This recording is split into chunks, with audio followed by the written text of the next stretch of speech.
welcome to the tutorial on weathering the bottom bays of my hopper.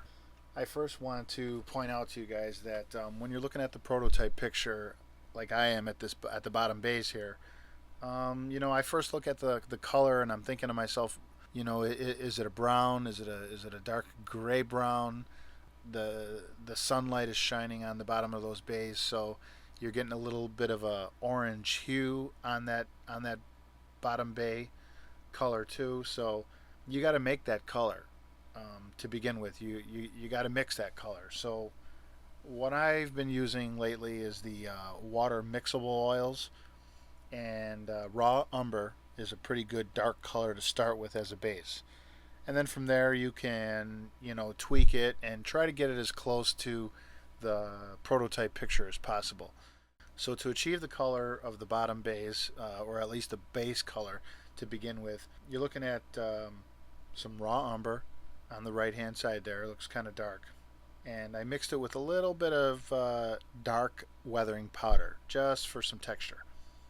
And then on the left side, where the color split, I added some white gouache just to lighten it up. I wanted to have a variety of colors here going on.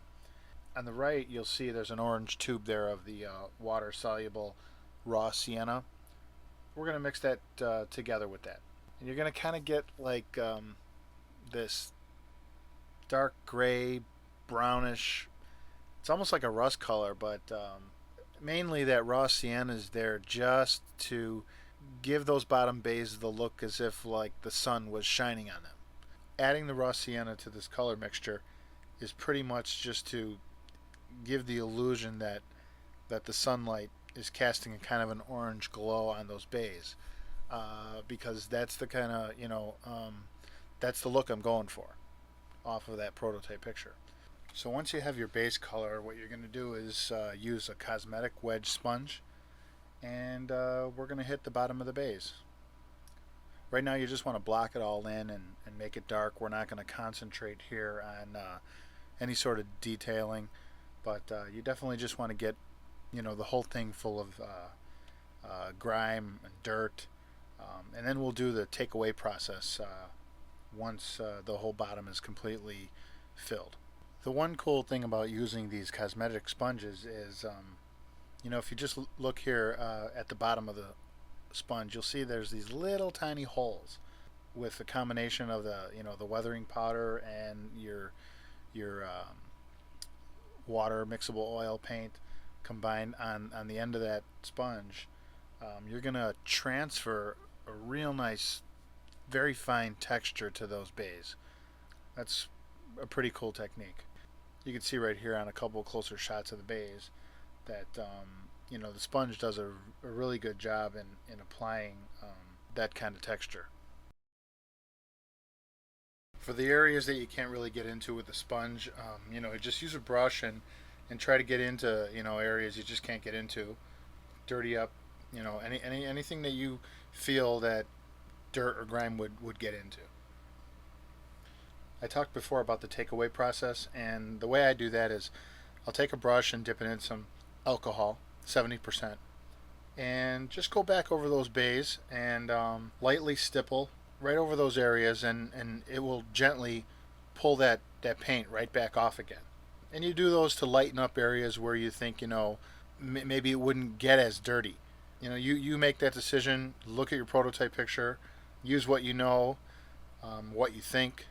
That's pretty much what I do. Is like I said, it's easier just to block it all in first, then just go back and take off where you think it shouldn't be as dirty.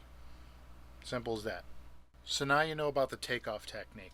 What we're going to do here is actually use the same kind of technique, but here I'm actually going to define the shape of the way that the rust looks on the bay, particularly the bay to the left. In the prototype picture, it shows that it's kind of lighter at the top.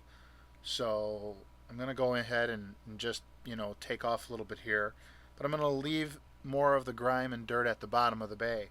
But while I'm doing the takeoff technique, I'm paying attention to defining the shape that I see in the photograph. If I go too far, I'll add more paint. Once it starts to look close to what you see in the prototype pic, you're only looking at pretty much a couple of colors here. What you end up having to do to give it that layered look is, use some raw sienna, use some burnt sienna, and you're going to see me do that in a few seconds here.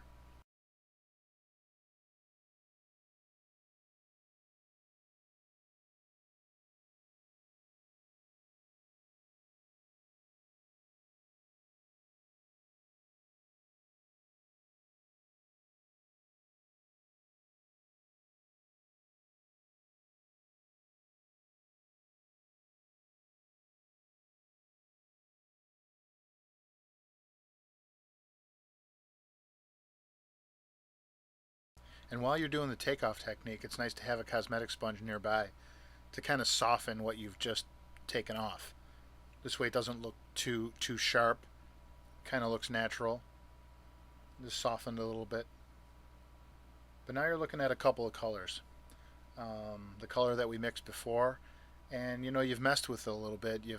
You've applied it. Now you're taking it off again. But now you want to go back and really look at that prototype picture and study the colors that are layered there. I'm looking at the picture and I see raw sienna. I see a little bit of burnt sienna. So that's why I'm kind of going in, and you could kind of call this the even more detailing or layering of the bay. To me, this is one of the fun parts, best parts that I like to do. Because when you're doing this and you start to get it right, it starts to have that realistic look to it. So you start getting excited. Oh, this is great. So I'm going to apply some raw sienna.